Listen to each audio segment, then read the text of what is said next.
जी अस्सलाम वालेकुम। कैफेट आज के लेक्चर का आगाज़ करते हैं। Lecture number 3। आज के लेक्चर में एक चीज़ तो ये कि आज हमारा जो लाइव क्विज़ है वो नहीं होगा, ठीक है। कल इंशाल्लाह इसको कंडक्ट करवाएंगे, यानी कल वाले क्विज़ में लर्निंग ऑब्जेक्टिव 2 भी शामिल होगा और लर्निंग ऑब्जेक्टिव 3 भी शामिल होगा। ये दोनों लर्निंग ऑब्जेक्टिव आने वाले कल के क्विज़ में शामिल होंगे, ठीक है। प्रीवियस लेक्चर में हमने चैप्टर 1 का लर्निंग ऑब्जेक्टिव 2 पढ़ा था।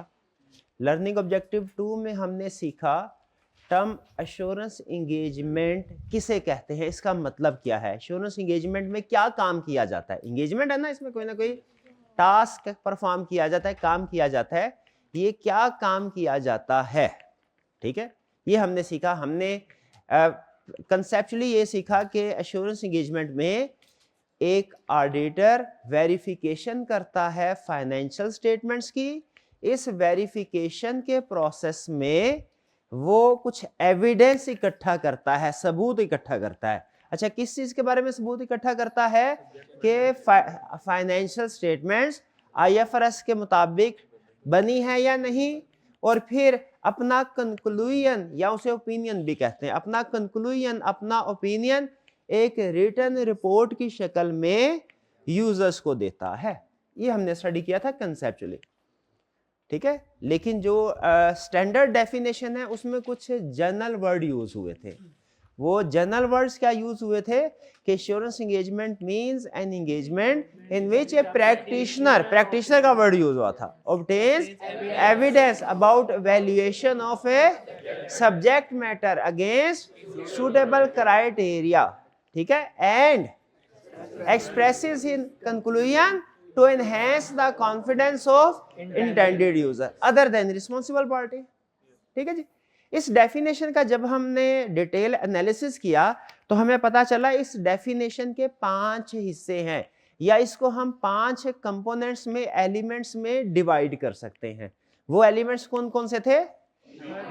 3 party relationship, subject matter, suitable criteria, evidence, written assurance report. और एक छोटी सी हमने एक्सरसाइज की थी, प्रैक्टिकल नेचर की एक्सरसाइज थी वो, कि जब प्रैक्टिकली हम फाइनेंशियल स्टेटमेंट्स को वेरीफाई करते हैं तो फाइनेंशियल स्टेटमेंट्स में जो भी लाइन आइटम अपीयर हो रही होती है, हर इनकम, हर एक्सपेंस, हर एसेट, हर लायबिलिटी को हम किसी ना किसी डॉक्यूमेंट्स वगैरह के चेकिंग के जरिए से वेरीफाई करते हैं।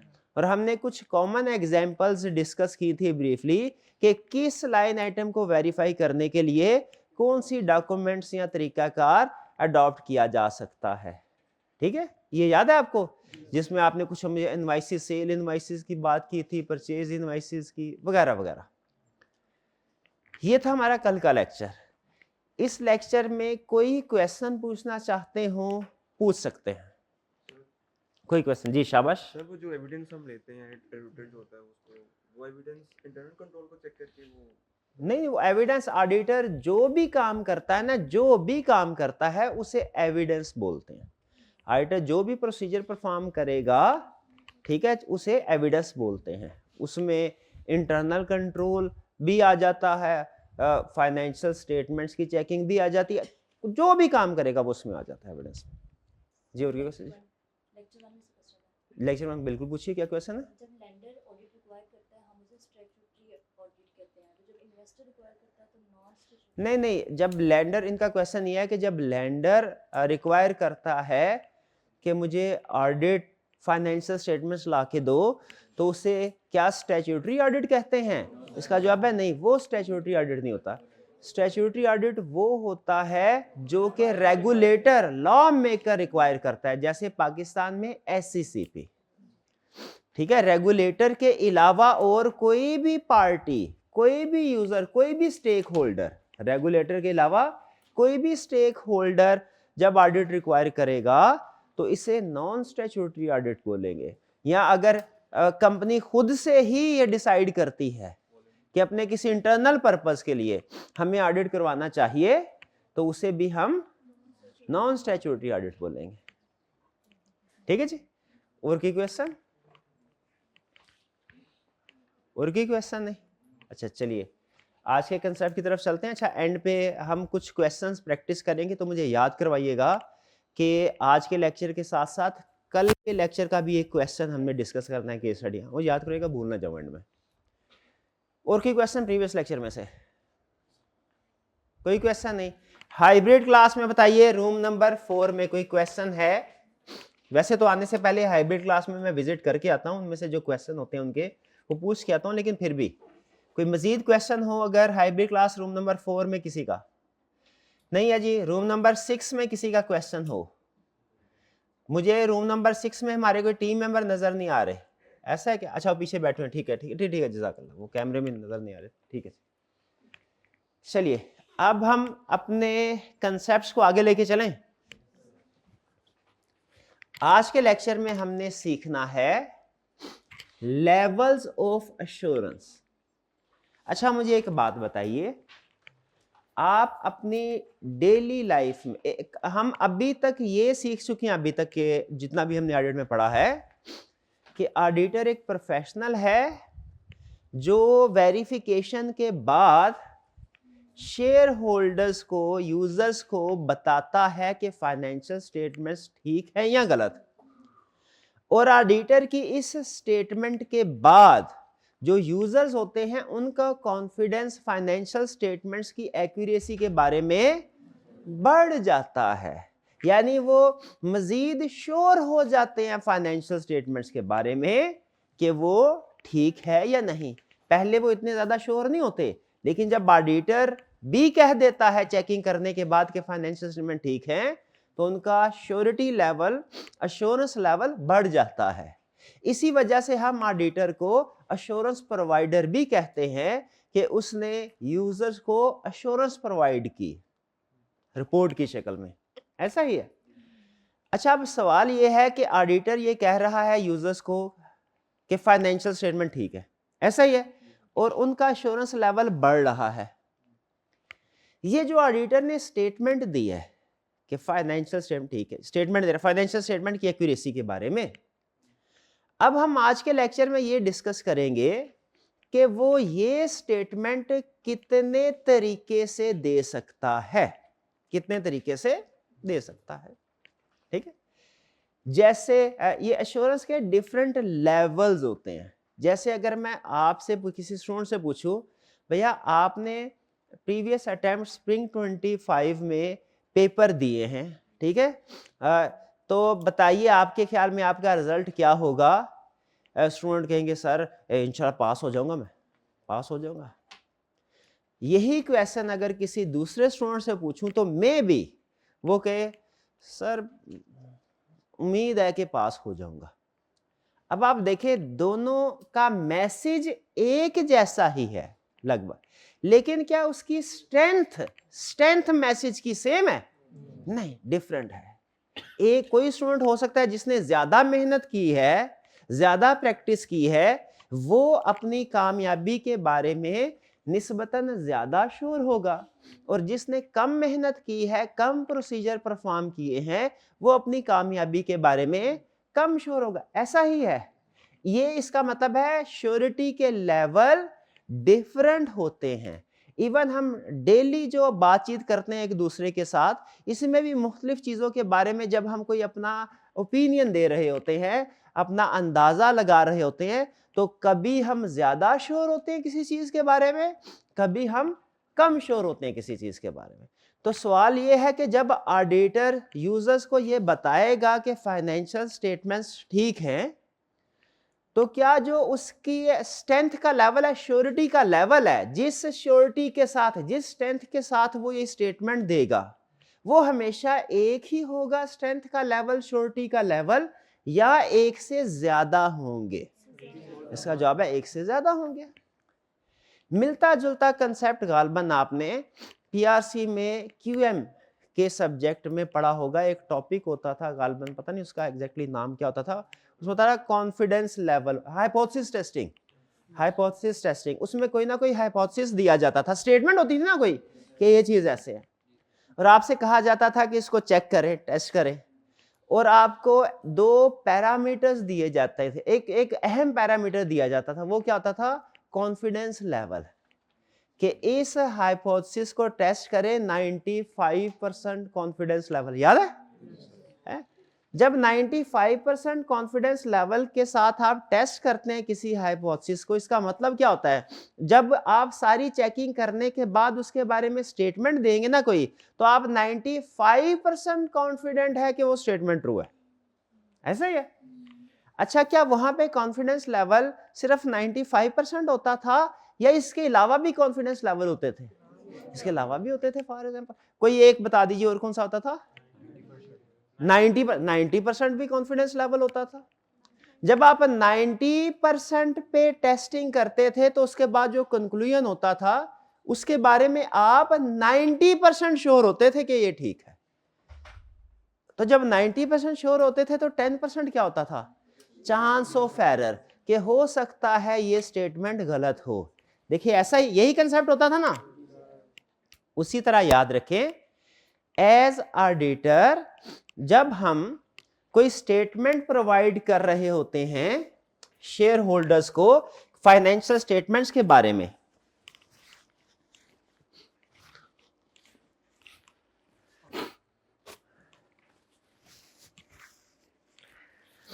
कि वो ठीक है या गलत, तो श्योरिटी का लेवल या हमारे कॉन्फिडेंस का लेवल वो एक ही नहीं होता। ठीक है, वो डिफरेंट कॉन्फिडेंस लेवल होते हैं। ठीक है, जिसको हम कहते हैं लेवल्स ऑफ अश्योरेंस। श्योरिटी के लेवल यानी जिस कॉन्फिडेंस के साथ ऑडिटर ये स्टेटमेंट देगा फाइनेंशियल स्टेटमेंट के बारे में, ठीक है, वो हम आज के लेक्चर में हमने पढ़ने हैं, यही श्योरिटी। ठीक है, आइए जरा स्टार्ट करते हैं। पहले हम इसको एक छोटे से डायग्राम की शक्ल में इस कंसेप्ट को समझते हैं। ये आपके सामने एक छोटी सी डायग्राम है। यहां पे है जी एक्सटेंट ऑफ प्रोसीजर्स, और इस साइड पे ये एक्स एक्सिस कहलाता है, ये वाई एक्सिस। इधर है जी लेवल ऑफ एश्योरेंस। ये ए बी सी समझ लीजिए, ये 3 लेवल ऑफ एश्योरेंस हैं। ठीक है, फर्ज कीजिए हम अपने ऑफिस में बैठे हैं, हमारे पास क्लाइंट का कोई रिप्रेजेंटेटिव है। जब मैं लफ्ज क्लाइंट बोला करूंगा ना, इससे मुराद वो ऑर्गेनाइजेशन है जिसका हम ऑडिट करने जा रहे हैं। ठीक है, वो ऑर्गेनाइजेशन, वो अमूमी तौर पे कोई कंपनी ही होगी, लेकिन कभी कभार कोई पार्टनरशिप, कोई सोल प्रोप्राइटर, कोई एनजीओ वगैरह भी हो सकती है, अमूमी तौर पे कंपनी ही होगी। तो क्लाइंट कंपनी का कोई रिप्रेजेंटेटिव आया, उनका कोई मेजॉरिटी शेयर होल्डर आया, वो कहने लगा सर हमारे मैनेजमेंट हमें फाइनेंशियल स्टेटमेंट्स बना के देगी कुछ दिनों में, लेकिन हम ये चाहते हैं पहले आप चेकिंग करें, हमें रिपोर्ट दीजिए उसके बारे में, उसके बाद हम उसके ऊपर रिलाय करेंगे, वरना हम मैनेजमेंट की बनाई हुई फाइनेंशियल स्टेटमेंट्स पे रिलाय नहीं करेंगे। तो क्या आप हमारी फाइनेंशियल स्टेटमेंट्स की चेकिंग वेरिफिकेशन करेंगे? हमने कहा जी बिल्कुल, यही तो हमारा काम है, यही तो हमने सीखा है, बिल्कुल करेंगे। तो उन्होंने कहा अच्छा मुझे बताइए कि जब आप चेकिंग करेंगे और हमें बताएंगे कि फाइनेंशियल स्टेटमेंट ठीक है या गलत, तो वो जो आपका श्योरिटी लेवल होगा वो कितने % होगा, यानी कितने % कॉन्फिडेंट होके आप हमें बताएंगे कि फाइनेंशियल स्टेटमेंट ठीक है कि नहीं। हमने कहा हमारी किताबों में जो टोटल अश्योरेंस लेवल डिस्कस हुए हैं वो हैं 3। कितने टोटल अश्योरेंस लेवल डिस्कस हुए? 3 अश्योरेंस लेवल डिस्कस हुए। ठीक है, अभी मैं टेक्निकल नाम आपके सामने नहीं रख रहा, अभी मैं सिंपल कंसेप्ट को रख रहा हूं। 3 तो जो रिप्रेजेंटेटिव था मेजॉरिटी शेयर होल्डर, उसने कहा सर बताइए तीनों में फर्क क्या है। हमने कहा एक एश्योरेंस लेवल है 75% लगभग लगभग कितना 75%। एक एश्योरेंस लेवल है लगभग 95% और एक एश्योरेंस लेवल है 100%। 3 एश्योरेंस लेवल। कितने एश्योरेंस? मेजॉरिटी शेयर होल्डर ने पूछा सर इसमें फर्क क्या है? हमने बोला फर्क ये है, अगर ये समझ लीजिए आपके सामने मेन्यू रखा है, हमने जो मर्जी सर्विस सेलेक्ट कर लें, चाहे ये एंगेजमेंट सेलेक्ट कर लें, चाहे ये कर लें, एक ये भी डिस्कस हुई है। शेयर होल्डर ने पूछा फर्क क्या? हमने बोला अगर आप पहली वाली यानी 75% वाली ऑप्शन सेलेक्ट करते हैं तो उसका मतलब हम आपकी फाइनेंशियल स्टेटमेंट्स को चेक करेंगे। चेक करने के बाद जब हम बताएंगे ना कि फाइनेंशियल स्टेटमेंट्स ठीक हैं तो हम 75% श्योर होंगे इसके बारे में, या यू रफली समझ लीजिए, रफली कि हम लगभग 75% चीजों को चेक करके आपको बताएंगे कि फाइनेंशियल स्टेटमेंट्स ठीक है। ठीक है, यानी हम कितने परसेंट श्योर होंगे फाइनेंशियल स्टेटमेंट्स के बारे में? 75%। हमारा कॉन्फिडेंस लेवल कितना होगा? 75%। ठीक हो गया। शेयर होल्डर ने कहा अच्छा सर और दूसरा लेवल ऑफ एश्योरेंस बताइए क्या है? हमने कहा दूसरा लेवल ऑफ एश्योरेंस है 95% लगभग। इसका मतलब यह है कि अगर आप ये वाली बी ऑप्शन सेलेक्ट करते हैं तो हम आपकी फाइनेंशियल स्टेटमेंट्स की चेकिंग, इसमें भी काम वही करेंगे, काम की नेचर सेम है, लेकिन इसमें एक्सटेंट ऑफ वर्क ज्यादा हो जाएगा, हम ज्यादा डिटेल में चीजें चेक करेंगे। इसमें यूं समझ लीजिए कि हम लगभग 95% के करीब आपकी फाइनेंशियल स्टेटमेंट्स की चीजें चेक करेंगे और फिर बताएंगे फाइनेंशियल स्टेटमेंट्स ठीक है कि नहीं। और इसमें हम 95% कॉन्फिडेंट होंगे कि आपकी फाइनेंशियल स्टेटमेंट्स ठीक है। क्लियर हो गया? ये दोनों में फर्क समझ आ गया?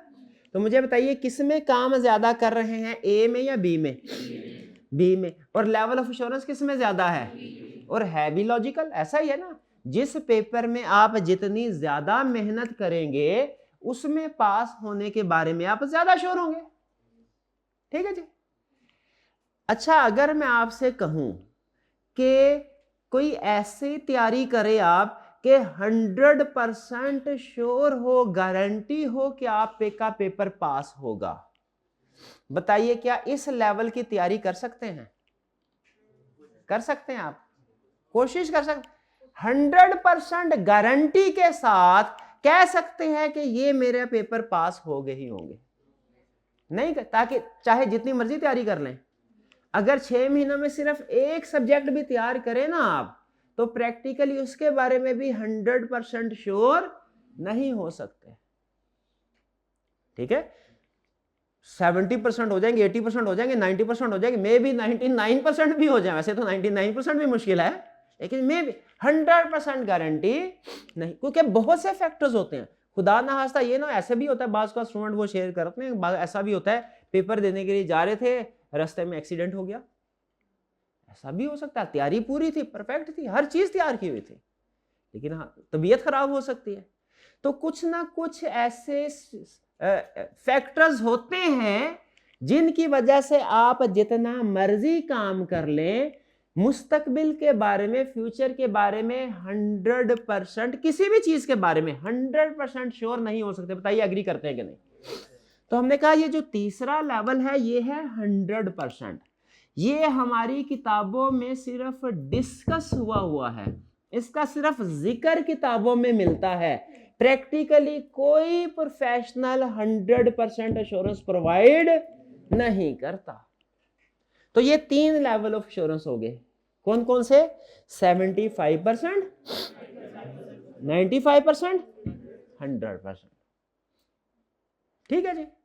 अच्छा, अब मैं किताबों में जाहिर है जहां पे हमारे स्टैंडर्ड में जब इनका जिक्र है ना, तो उसमें ये नहीं कहा गया लेवल ऑफ एश्योरेंस, एक लेवल ऑफ एश्योरेंस होगी 75% वाली, एक लेवल ऑफ एश्योरेंस होगा 95% वाली, एक लेवल ऑफ एश्योरेंस होगा 100%। किताबों में ऐसे जिक्र नहीं है, किताबों में इनका नाम है। वो मैं अब नाम आपके सामने रख रहा हूं। जब हम फाइनेंशियल स्टेटमेंट्स की वेरिफिकेशन की बात करते हैं तो जिस detailed level of testing possible है जो, वो 3 तरह की है। एक 75%, इसको हम बोलते हैं, ये भी एक एश्योरेंस लेवल है, इसको बोलते हैं लिमिटेड लेवल ऑफ एश्योरेंस। इसके 2-3 नाम है, limited level of assurance, moderate level of assurance और नेगेटिव लेवल ऑफ एश्योरेंस। इसके 2-3 नाम है, ठीक है।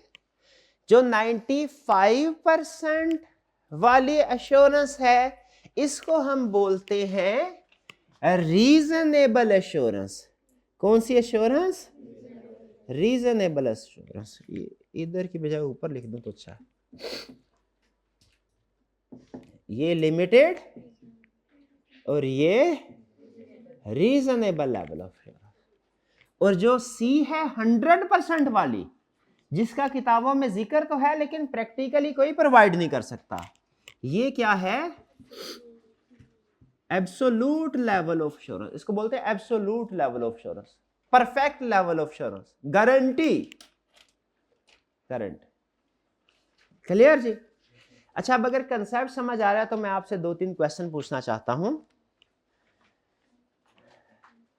क्लाइंट हमारे सामने बैठा है, हमने उसे 3 ऑप्शन सेलेक्ट कर दी। मुझे बताइए कौन सा लेवल ऑफ एश्योरेंस चाहिए फाइनेंशियल स्टेटमेंट्स की चेकिंग के ऊपर? कौन सा लेवल ऑफ एश्योरेंस चाहिए?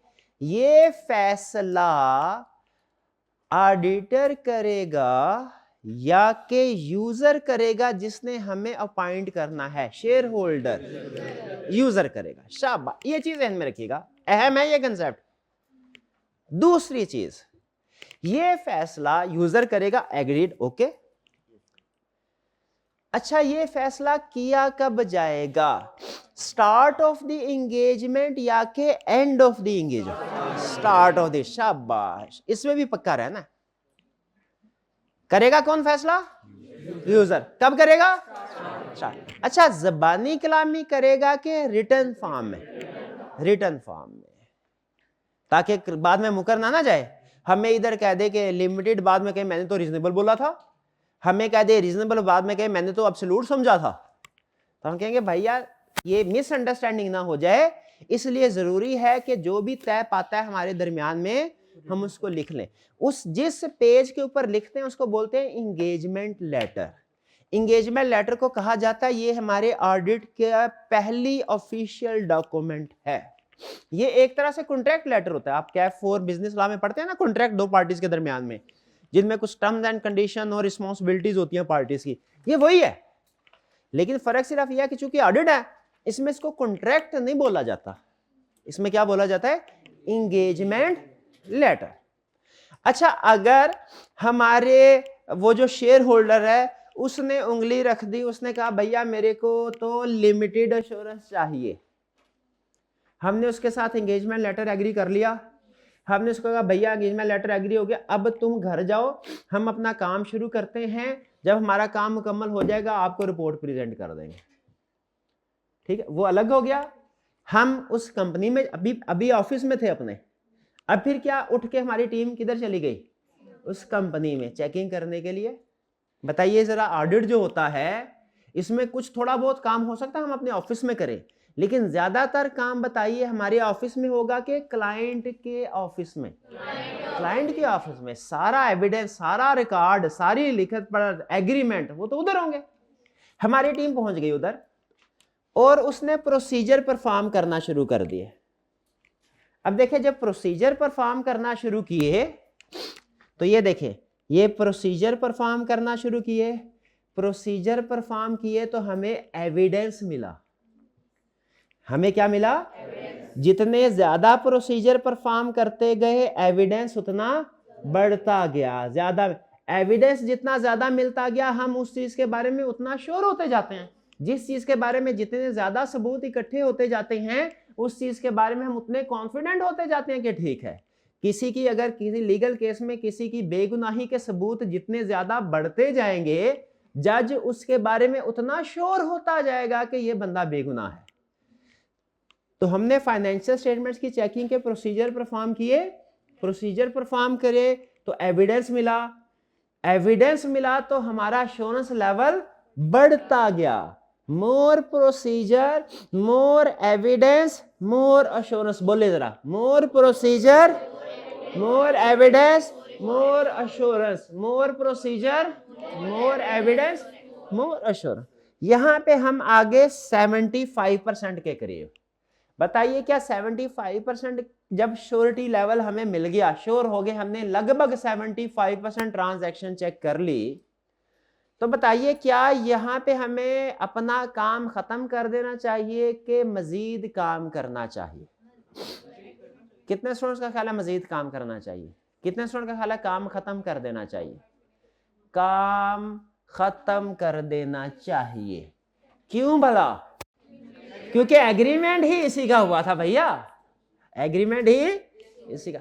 मुझे याद है हमारे एक सीनियर मैनेजर होते थे फर्म में, वो एक बात कहा करते थे, ठीक है, वो बात क्या करते, वो कहते थे जितनी तनख्वाह उतना काम, जितनी तनख्वाह उतना काम। वो बाज़ औक़ात ना कई दफ़ा वो फ्री बैठे होते थे, हालांकि काम करने को होता था, बाज़ औक़ात वो फ्री। तो उनके एक दोस्त थे ना, उनसे कहते थे यार तुम्हारा काम अभी पड़ा हुआ है तो तुम करते क्यों? वो कहते थे भाई जितनी तनख्वाह उतना काम। उस वक्त ये बात समझ नहीं आती थी। यंग ब्लड होता ना, बंदा कहता नहीं ज्यादा काम करना चाहिए, लर्निंग होती है, इससे सीखने को मिलता है, एक्सपोजर बढ़ता है।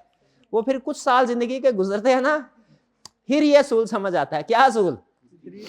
हाँ, जितनी तनख्वाह उतना काम। ये असूल याद रखिएगा। ये पेपर अटेम्प्ट करने की टेक्निक्स में ये असूल मैंने आपको समझाना है। वैसे आप समझ गए होंगे हैं, जितनी तनख्वाह उतना काम। तो इसमें पेपर टेक्निक क्या छुपी है भला?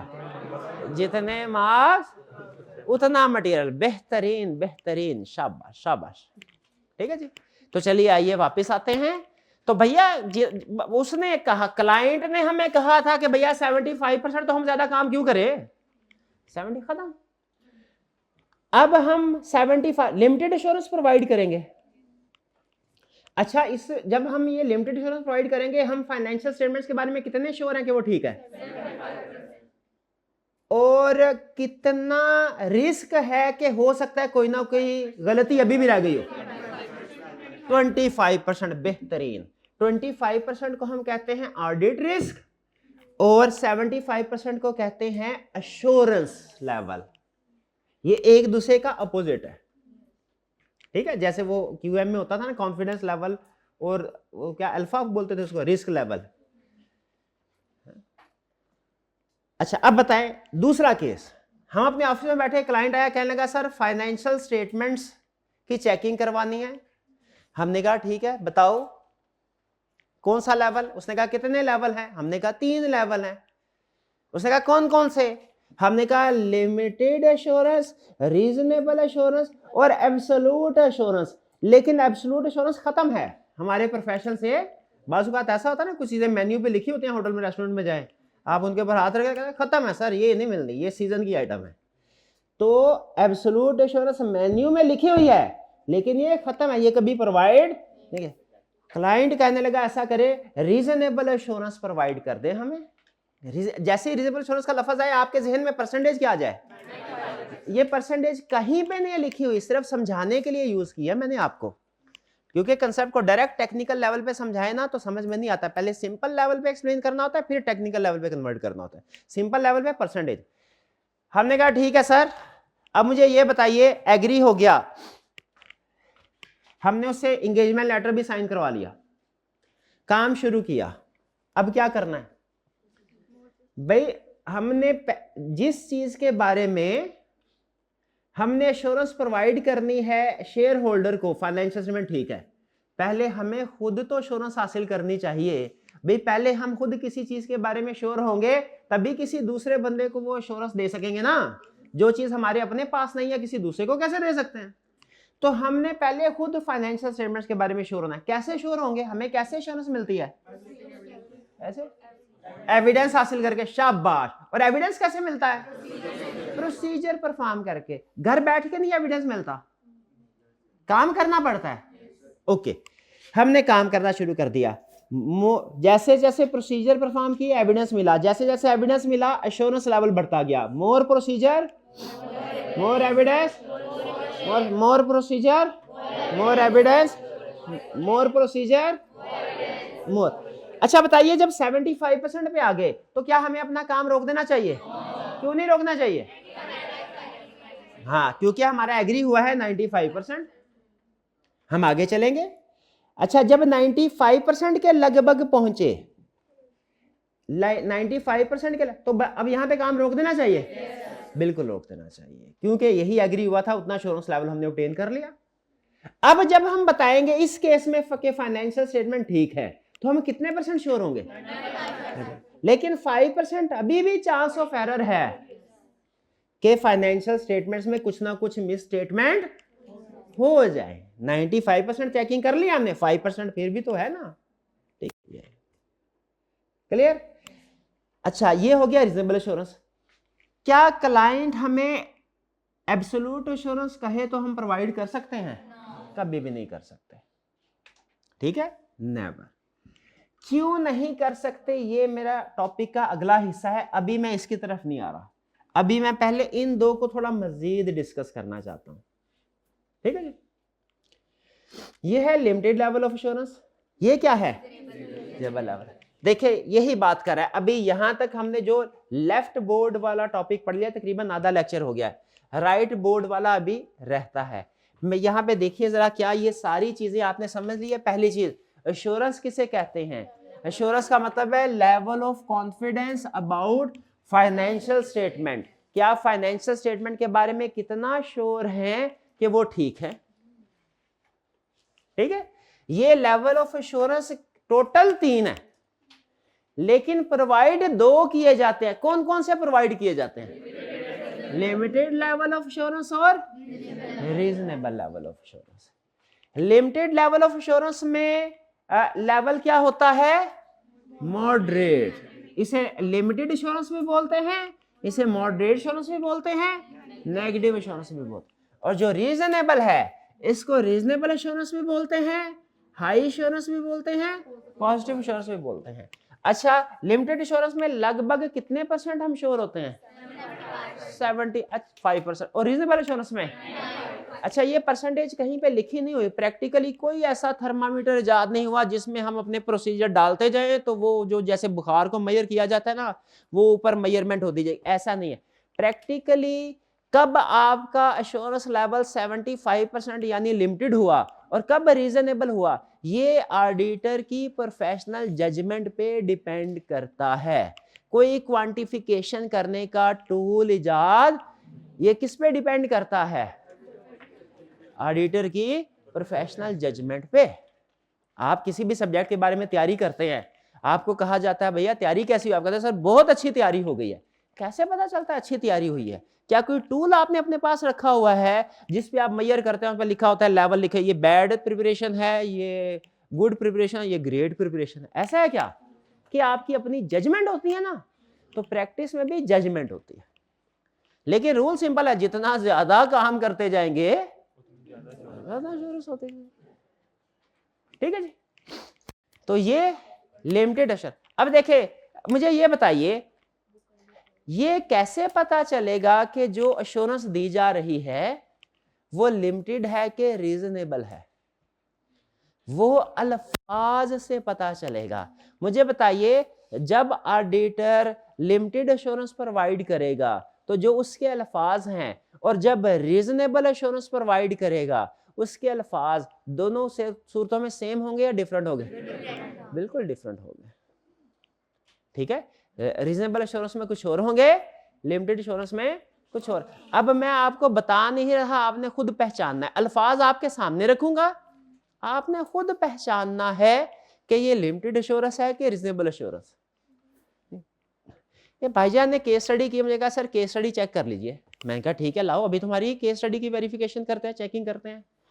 चेकिंग की और केस स्टडी को वापस की और कहा तुम्हारी केस स्टडी ठीक है, क्या बोला? केस स्टडी ठीक है। एक मिनट, अभी नहीं। दूसरी स्टेटमेंट तो बोला है। इंस्ट्रूमेंट ने कहा सर केस स्टडी चेक कीजिए। मैंने केस स्टडी देखी और उसके बाद देखने वेरिफिकेशन करने के बाद चेकिंग करने के बाद इनको कहा मुझे गलती नजर नहीं आई। क्या बोला? मुझे गलती। अब देखें दोनों स्टेटमेंट कंपेयर करें। पहली स्टेटमेंट क्या है? केस स्टडी ठीक है। दूसरी स्टेटमेंट क्या है? मुझे गलती नजर। अच्छा घुमा के देखें तो मैं कह यही रहा हूं कि ठीक है। नहीं ये नहीं कह रहा गलत, ठीक है, लेकिन अल्फाज डिफरेंट है। बताइए किस में मैं ज्यादा श्योर हूं? पहले वाले में। और किस में निस्बतन कम श्योर हूं? दूसरे वाले में। यही फर्क है फाइनेंशियल स्टेटमेंट में। अब मैं टेक्निकल वर्ड आपके सामने रखता हूं।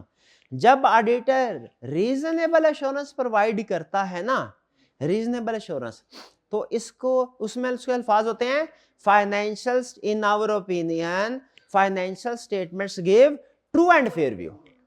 इन our opinion financial statements give true and fair view. यानी कि सीधी बात कर रहा है, पॉजिटिव लैंग्वेज में बात कर रहा है कि भैया फाइनेंशियल स्टेटमेंट ठीक है। और जब लिमिटेड एश्योरेंस प्रोवाइड की जाती है तो ऑडिटर की वर्डिंग होती है nothing has come to our attention that causes us to believe that financial statements do not give true and fair view. अल्फाज में उलझ गए ना, सीधा एक पॉजिटिव नहीं कह रहा, वो दो नेगेटिव मिला रहा है। Nothing has come to our attention, पहला नेगेटिव, स्टार्ट ही नेगेटिव सेंस से हुआ ना, नथिंग से। Nothing has come to our attention, हमें कोई ऐसी बात पता नहीं चली that causes us to believe that financial statement do not give true and fair, कि फाइनेंशियल स्टेटमेंट ठीक नहीं है। हमें कोई ऐसी बात पता नहीं चली कि फाइनेंशियल स्टेटमेंट ठीक नहीं है। वो उधर का नॉट मैथ का रूल है ना, दो नेगेटिव कट के क्या हो जाए, इनडायरेक्टली क्या हो गया कि फाइनेंशियल ठीक है। मुझे कोई ऐसी चीज पता नहीं चली कि ये ठीक नहीं है। सोचे मुझे कोई ऐसी चीज पता नहीं चली कि फाइनेंशियल स्टेटमेंट ठीक नहीं है। इसका मतलब क्या निकल रहा है कि बस सही होंगी, सही है, लेकिन इसमें मेरा कॉन्फिडेंस लेवल कम है। जब मैं पॉजिटिव सीधी बात करता हूं ना, उसमें मेरा कॉन्फिडेंस लेवल ज्यादा है। जब मैं नेगेटिव सेंस में घुमा के बात करता हूं, मेरा कॉन्फिडेंस लेवल कम है। क्लियर हुआ? तो अब मुझे यह बताइए, लिमिटेड एश्योरेंस और रीजनेबल एश्योरेंस दो लेवल। रीजनेबल एश्योरेंस को हाई लेवल भी कहते हैं, लिमिटेड को मॉडरेट भी कहते हैं। क्यों? क्योंकि रीजनेबल में एश्योरेंस का लेवल ज्यादा है, इसमें निस्बतन कम है, दरमियाने दर्जे का। ये तो समझ आ गई। लेकिन रीजनेबल को पॉजिटिव एश्योरेंस भी कहते हैं, लिमिटेड को नेगेटिव एश्योरेंस भी कहते हैं। ये क्यों कहते हैं? वर्डिंग की वजह। शाबाश, कौन बोला वर्डिंग की वजह से? शाबाश, वर्डिंग की वजह से। रीजनेबल में वर्डिंग होती है positive, financial statements give true and fair view, और लिमिटेड एश्योरेंस में वर्डिंग होती है नेगेटिव। क्या मुश्किल सी वर्डिंग है? Nothing has come to our attention that causes us to believe that financial statements do not give। Clear हो गई ये बात? ओके, ये अभी सिर्फ आपको इंट्रोडक्शन दिया जा रहा है एश्योरेंस के साथ। ठीक है, यहाँ पे देखिए यही कह रहा है लिमिटेड एश्योरेंस मॉडरेट है, नेगेटिव है। ठीक है, इसमें जो कंक्लूजन दिया जाता है वो पॉजिटिव फॉर्म में दिया जाता है लिमिटेड में कि नेगेटिव फॉर्म में, और इधर किस में दिया जाता है? पॉजिटिव फॉर्म का मतलब क्या? एग्जांपल दीजिए, सेंटेंस क्या होता है?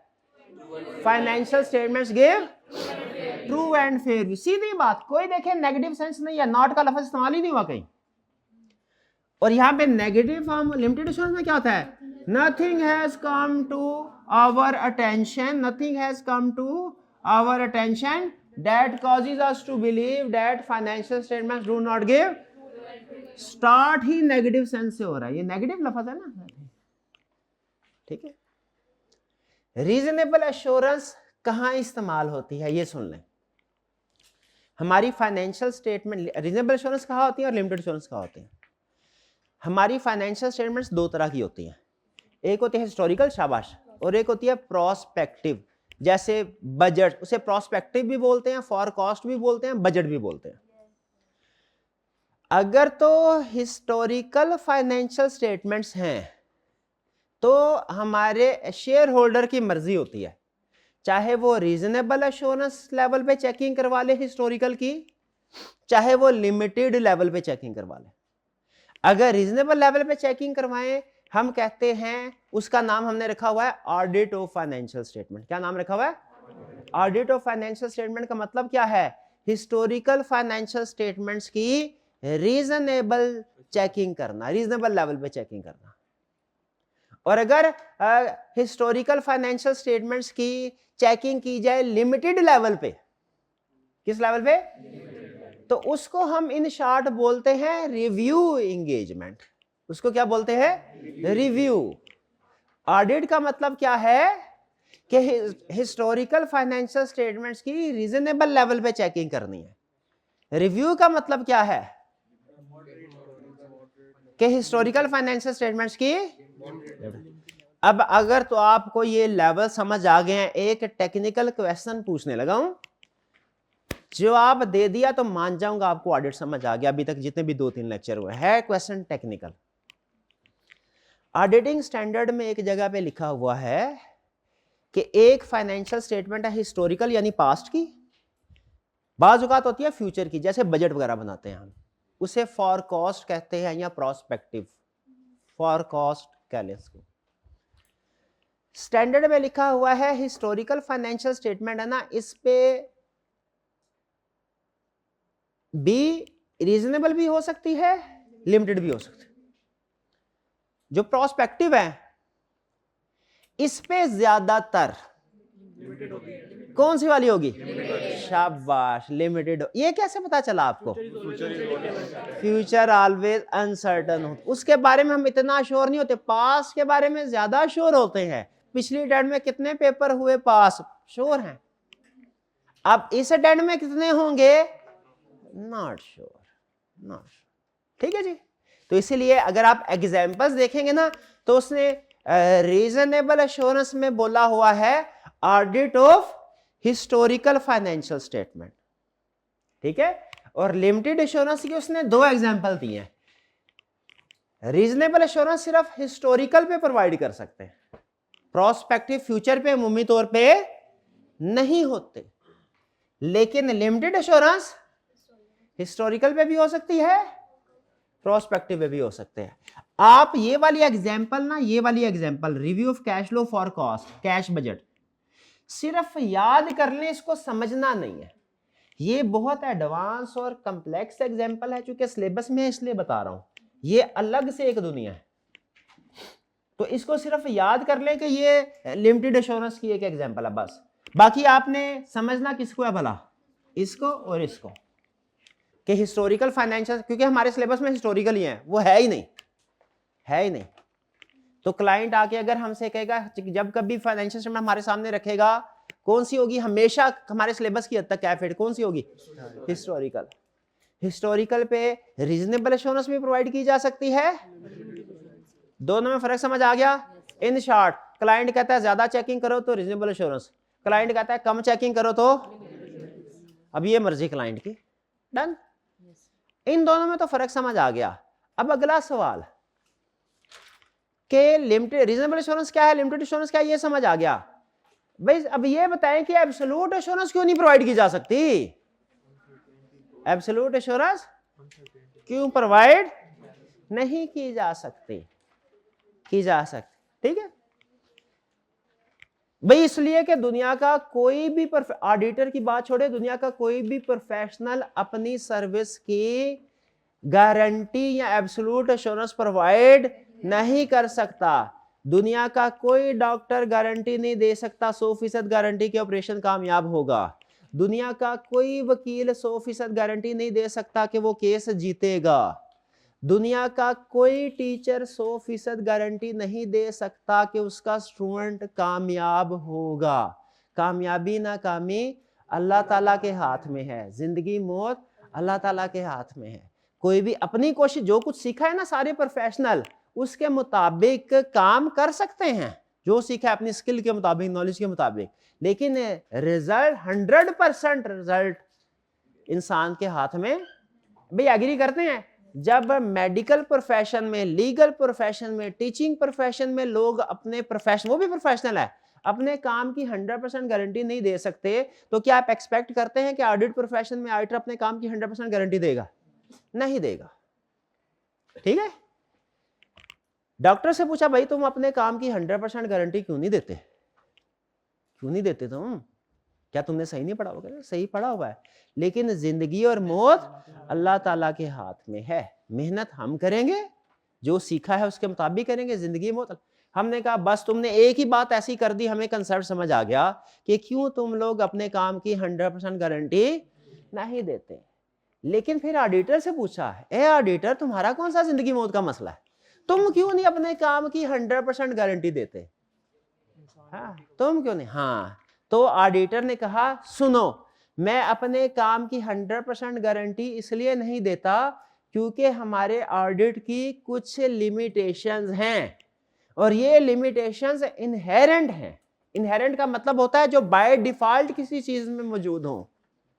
जैसे हम इंसानों में इनहेरेंट लिमिटेशन है कि हम उड़ नहीं सकते, बाय बर्थ ये प्रॉब्लम है, इसमें मेरा कसूर, मैं उड़ नहीं सकता, इसमें मेरा कसूर थोड़ा ही है, हम इंसान है, लिमिटेशन। तो वो प्रॉब्लम जो किसी भी चीज में बाय डिफॉल्ट हो, स्टार्ट से हो, उसे कहते हैं इनहेरेंट प्रॉब्लम। Inherent problem. एक और इनहेरेंट लिमिटेशन है हम इंसानों में, क्या? हमने किसी ना किसी दिन मर जाना है। हम सब ने जो इस क्लास में बैठे हुए हैं किसी ना किसी दिन किसी ने पहले, किसी ने बाद में, और इसकी कोई तरतीब भी नहीं होती है ना। तो हमने कहा अच्छा ये बताओ भैया ऑडिटर, हमने कहा ऑडिटर तुम इधर उधर की बातें करके हमें ना उलझाओ, हमें ये बताओ कि तुम अपने प्रोफेशन में इनहेरेंट लिमिटेशन क्यों नहीं एब्सोल्यूट एश्योरेंस प्रोवाइड कर सकते? उसने, ऑडिटर ने क्या जवाब दिया, क्यों नहीं प्रोवाइड कर सकता? इनहेरेंट लिमिटेशन ऑफ ऑडिट है। हमने कहा नहीं, बात समझ नहीं आई, explain with the help of examples. उसने कहा लो भैया अब एग्जांपल सुनते जाओ, एक नहीं, दो नहीं, तीन नहीं, कई रीजन बताऊंगा। पहली रीजन सुने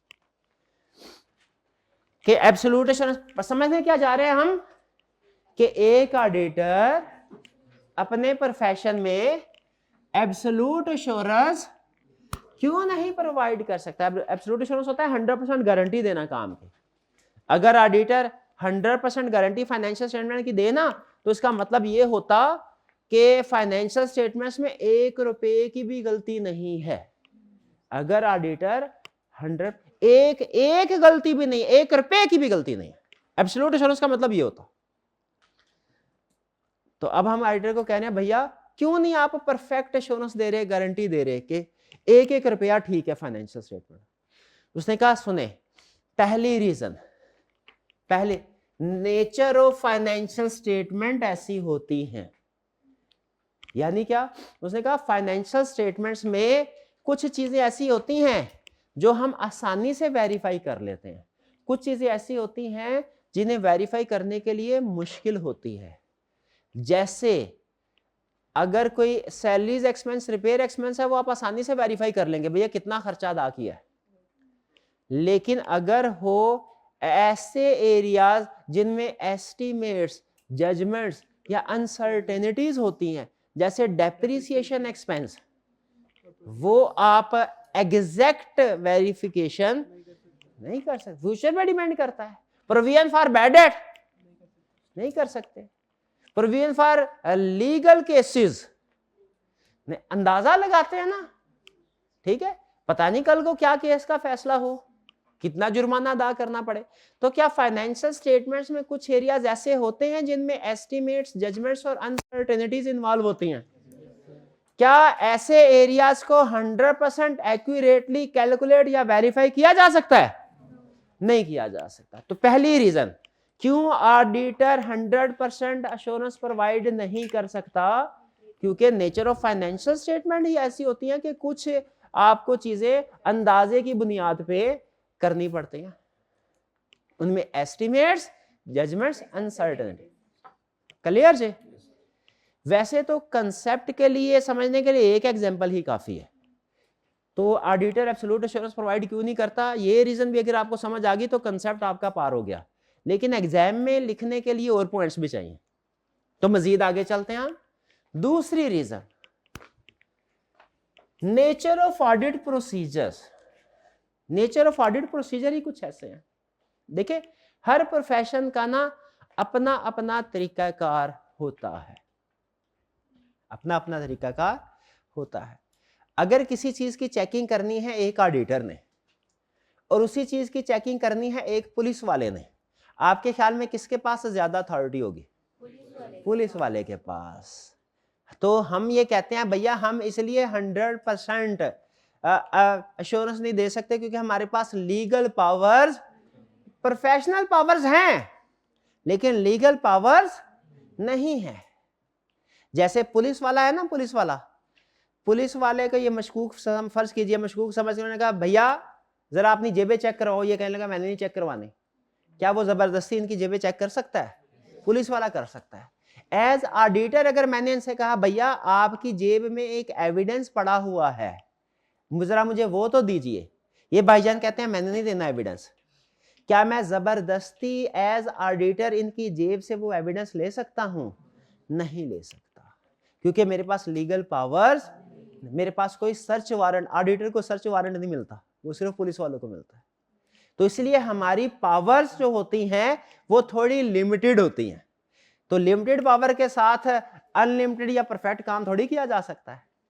तो नेचर ऑफ ऑडिट प्रोसीजर ऐसे हैं कि बाज़ औक़ात हमें मैनेजमेंट इनकम्प्लीट इंफॉर्मेशन देगी। मैनेजमेंट, हमारा ज्यादातर सोर्स ऑफ एविडेंस मैनेजमेंट से मिलता है, हमें आउटसाइडर से भी मिलता है, लेकिन ज्यादातर काम हमारा अगर मैनेजमेंट ही हमें धोखा देने पे उतर आए तो हमारे लिए मुश्किल हो जाता है। ज्यादातर इश्यूज हम फिर भी आइडेंटिफाई कर लेते हैं, लेकिन फिर भी कुछ ना कुछ इंफॉर्मेशन, अगर एक क्लाइंट की 100 ब्रांचेज है ना, बैंक का केस है 100 ब्रांचेज हैं, उन्होंने कहा 100 ब्रांचेज है हमारी, हम ये देख सकते हैं कि हर ब्रांच का प्रॉफिट ठीक है कि गलत। लेकिन अगर 100 ब्रांचेज हैं, उन्होंने बताया ही 95, उन्होंने कहा सर 95 ब्रांचेज है हमारी, 5 के बारे में बताया ही नहीं। बताइए, जो इंफॉर्मेशन आपको प्रोवाइड ही नहीं की गई, क्या उसकी चेकिंग आप कर सकते हैं? नहीं। मे भी इत्तेफाक से किसी चीज डॉक्यूमेंट्स को पढ़ते पढ़ते आपको किसी ब्रांच का पता चल जाए तो चल जाए, वरना जो इंफॉर्मेशन हम आपको मैनेजमेंट ने नहीं प्रोवाइड की वो हो सकता है आपको ना मिले। तो ये है नेचर, हमारे ऑडिट की नेचर ऐसी होती है कि हमें ज्यादातर मैनेजमेंट की इंफॉर्मेशन पे रिलाई करना पड़ता है। मैनेजमेंट हो सकता है हमें इंफॉर्मेशन ही ना दे पूरी। मैनेजमेंट रिलायबल होती है, जिम्मेदार होती है। जिम्मेदार तो आप लोग भी इस बात के हैं कि जो भी केस स्टडी आपको दी जाए आप हर रोज करके आए, जिम्मेदार हैं ना, करके भी आते हैं ज्यादातर, एग्रीड, लेकिन कुछ स्टूडेंट नहीं भी करके आते। क्या मेरे पास लीगल पावर है कि मैं उनको फांसी लगा सकूं? ये केस स्टडी नहीं है, लीगल है तो क्या है? तो इसीलिए मैं भी अपने काम की 100% गारंटी नहीं दे सकता। तो नेचर ऑफ ऑडिट प्रोसीजर ऐसे हैं, मैनेजमेंट हमें समटाइम कंप्लीट इंफॉर्मेशन नहीं देती, पहला पॉइंट। दूसरा पॉइंट, हमारे पास लीगल पावर्स नहीं होती। तीसरा पॉइंट, अच्छा, फाइनेंशियल स्टेटमेंट जो गलतियां होती है ना वो 2 तरह की होती है, एक एरर, एक फ्रॉड। गैस कीजिए कौन सी वाली डिटेक्ट करना ज्यादा मुश्किल है? फ्रॉड। किस वजह से ज्यादा मुश्किल है फ्रॉड वाला? वो छुपा के, उसके लिए सोफिस्टिकेटेड टेक्निक्स इस्तेमाल की जाती है। ठीक है जी, चले, ये हो गया नेचर ऑफ ऑडिट प्रोसीजर। इसमें 3 पॉइंट आ गए। इन मैनेजमेंट हमें इनकम्प्लीट इंफॉर्मेशन देती है तो हम 100% चेकिंग कर ही नहीं सकते। हमारे पास पावर्स लिमिटेड है, लीगल पावर्स नहीं है हमारे पास, हमें जितनी पावर दी गई है उन्हीं के अंदर रह के काम करना होता है। तीसरा, अगर फ्रॉड हो फाइनेंशियल स्टेटमेंट में उसे डिटेक्ट करना ज्यादा मुश्किल है। डन जी, आगे चलते हैं। Time and cost limitation. Time and cost limitation का मतलब क्या है कि ऑडिटर को लॉ ने ये बोला हुआ है, आपने शायद कंपनी लॉ में पढ़ा होगा कि जब ईयर एंड होता है उसके बाद 120 डेज के अंदर अंदर एजीएम कंडक्ट होगी और उस एजीएम में ऑडिट रिपोर्ट वगैरह फाइनेंशियल स्टेटमेंट के साथ सबमिट होती है, बल्कि उसे 21 दिन पहले नोटिस के साथ करनी होती है। तो मुझे बताइए, मैनेजमेंट का 12 महीनों का काम ऑडिटर 3 सवा 3 महीने में, 4 महीने में चेक कर सकता है सारा? मुश्किल है।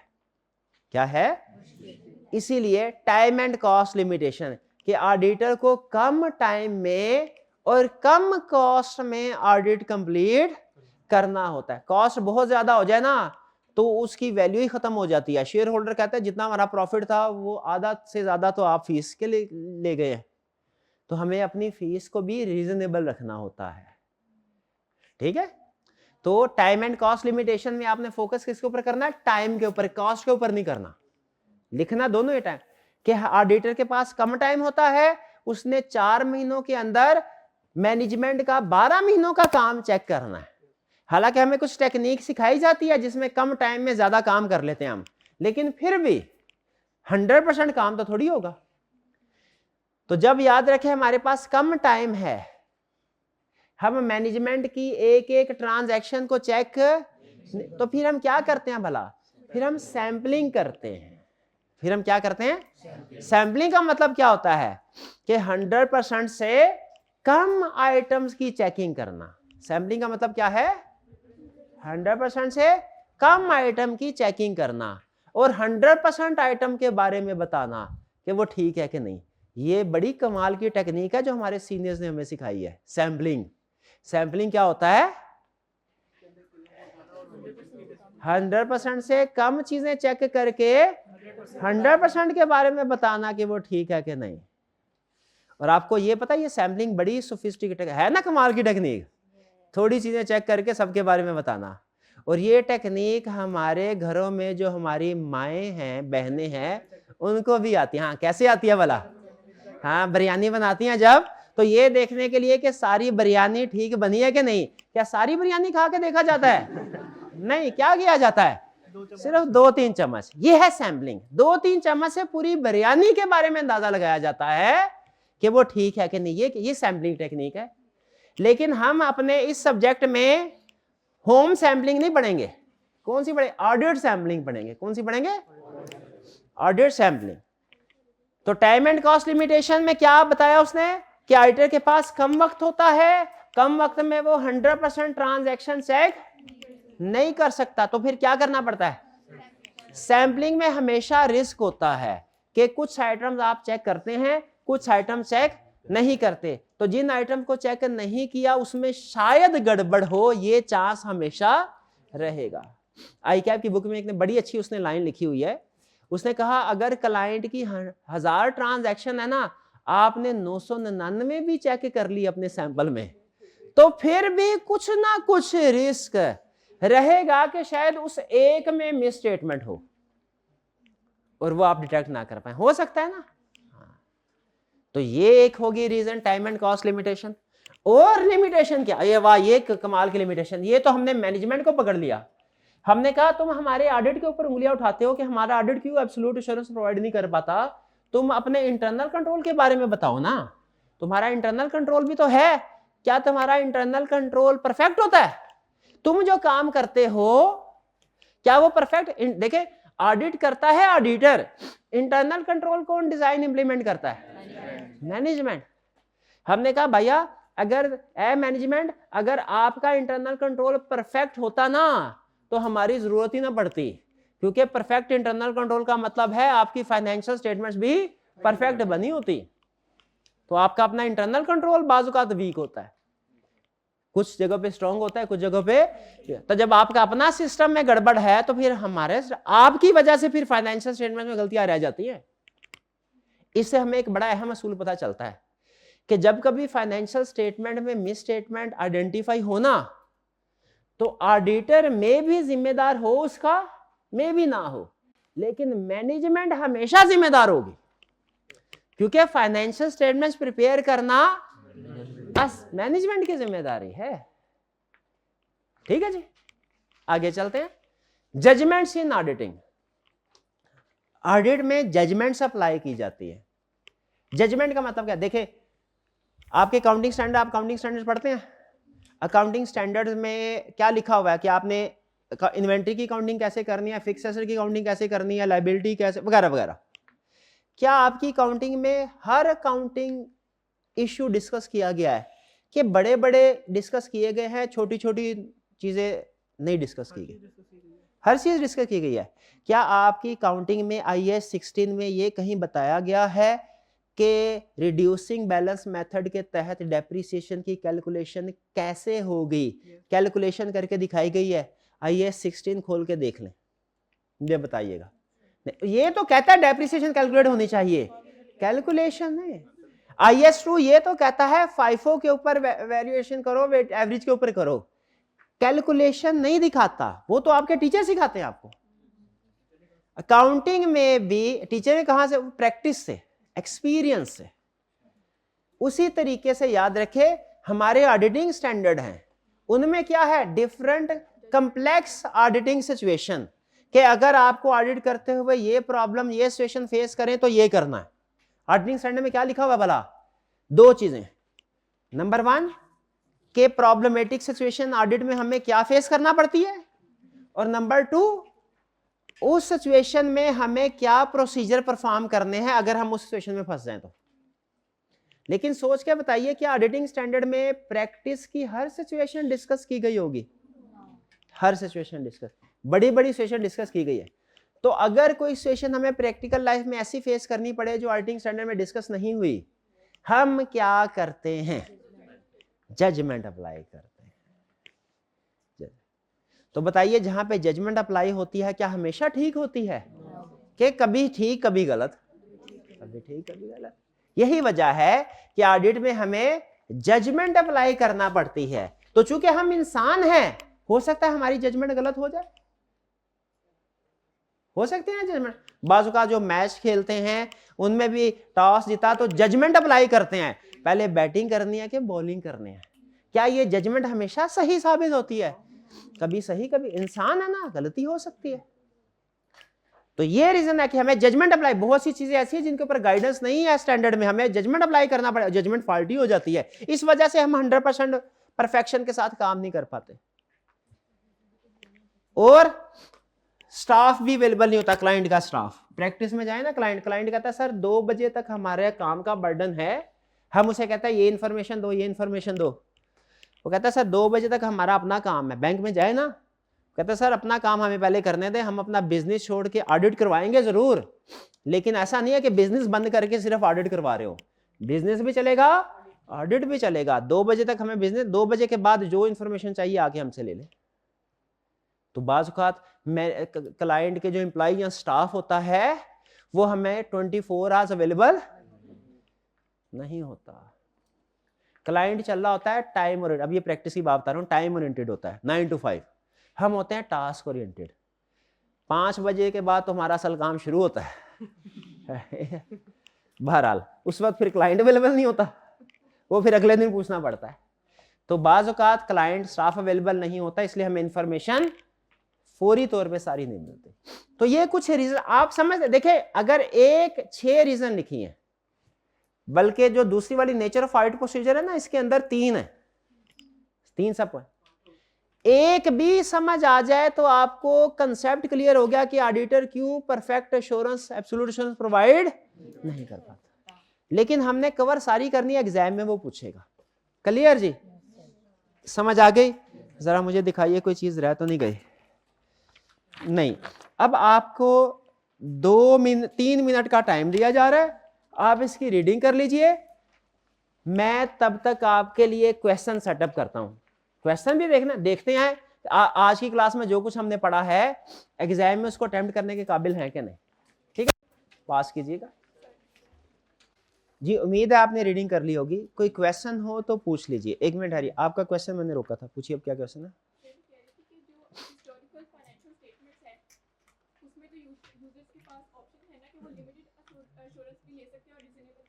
ठीक है, समझ गया, समझ गया। क्वेश्चन इनका ये है कि हिस्टोरिकल फाइनेंशियल स्टेटमेंट के केस में यूजर्स के पास ऑप्शन है कि वो रीजनेबल एश्योरेंस भी ऑब्टेन कर सकता है, लिमिटेड एश्योरेंस भी। तो वो क्यों रीजनेबल एश्योरेंस ऑब्टेन नहीं कर, लिमिटेड एश्योरेंस क्यों ऑब्टेन करता है? ठीक है, हाँ, वो हो सकता है कॉस्ट की वजह से, एक रीजन ये भी हो सकती है।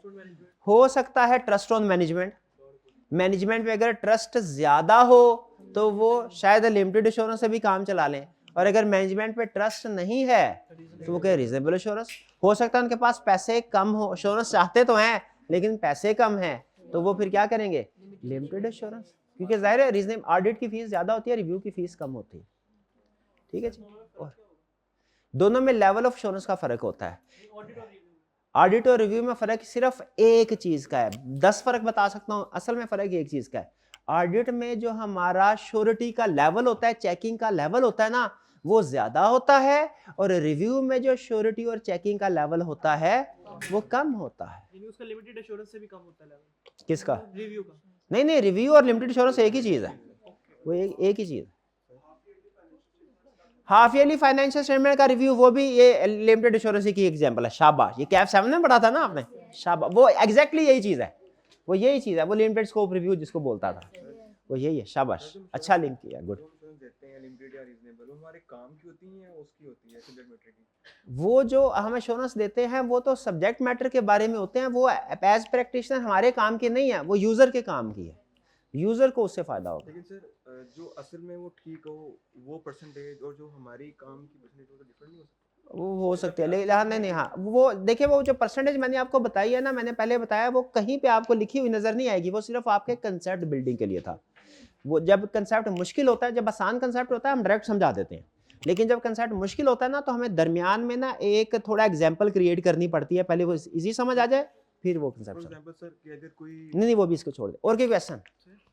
सर डेप्रिसिएशन कैलकुलेशन में जो रेजिडुअल वैल्यू होती है उसको हम एज जजमेंट लेंगे या एज एविडेंस लेंगे, क्योंकि वो तो मैनेजमेंट। हाँ, ये भी सारा डिटेल, आप थोड़ा सा ज़्यादा डिटेल लेवल पे सोच रहे हैं, इतना डिटेल लेवल पे ना सोचे, अभी ना सोचे, ठीक है? जितना समझ में आ रहा है, अगर जितना जो लिखा हुआ है ना, अगर याद रखें, जो आपको लिख के दे दिया गया, अगर वो सारा समझ आ गया है, आप एक सवाल भी ना पूछे तो उसकी ज़रूरत नहीं है। पूछे तो मैं जवाब ज़रूर दूंगा, और मैं इनकरेज करता हूं, पूछें भी आप, लेकिन अगर आप सिर्फ जो लिखा हुआ है वो समझ आ गया, पेपर पास करने के लिए काफ़ी है। क्योंकि पेपर पास करने के लिए हमारी जजमेंट के मुताबिक जो चीज़ भी ज़रूरी है वो हमने रिटन फॉर्म में दे दिया। तो एक स्टूडेंट, अब मैं एक स्टेटमेंट दे रहा हूं, इसको ज़रा सोचिएगा, एक अमल करना ज़रूरी नहीं है, सोचिए, एक स्टूडेंट अगर पूरे सेशन में एक सवाल भी नहीं पूछता, लेकिन जो रिटन फॉर्म में किताब दी गई है उसके कंसेप्ट उसे सारे समझ आ गए हैं, वो इंशाल्लाह आसानी से पास हो जाएगा। यानी हमने जो चीजें आपको पता होनी जरूरी है ना, हमने आपके पूछने का इंतजार नहीं किया, वो ऑटोमेटिकली किताब में ऐड करके आपके सामने रख दिए। लेकिन अच्छी बात है, पूछना चाहें तो पूछे, जितने मर्जी सवाल पूछें, नो प्रॉब्लम, ठीक है जी। अब कुछ आई कैप के क्वेश्चन की तरफ चलते हैं, ठीक है? बाकी के क्वेश्चन इंशाल्लाह कल, क्योंकि मैं चाह रहा हूँ आई कैप के क्वेश्चन कर लें, वो बहरहाल एक इंडिविजुअल स्टूडेंट के क्वेश्चन से ज्यादा अहम है आई कैप का क्वेश्चन, ऐसे ही है ना? तो मैं ये नहीं कह रहा जवाब नहीं दूंगा जरूर, लेकिन कल। अच्छा, केस स्टडी आज फिर नहीं हो पाएगी, लेकिन कल स्टार्ट में केस स्टडी करेंगे, कल क्विज भी है हमारा दोनों का, और फिर एंड पे केस स्टडी करेंगे, बाद में आगे चलेंगे। डन जी, ये मेरा आपका डन हो गया इंशाल्लाह। कल मुझे क्लास के स्टार्ट में याद करवाइए। चलिए जी, पहला क्वेश्चन आप सेलेक्ट किया है हमने,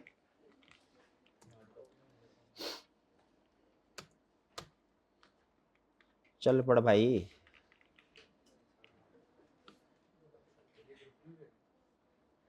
क्या हर चीज ग्रुप में भेज दूं भाई? ये सवाल आपकी किताब के हैं जो मैंने सामने डिस्प्ले, हर चीज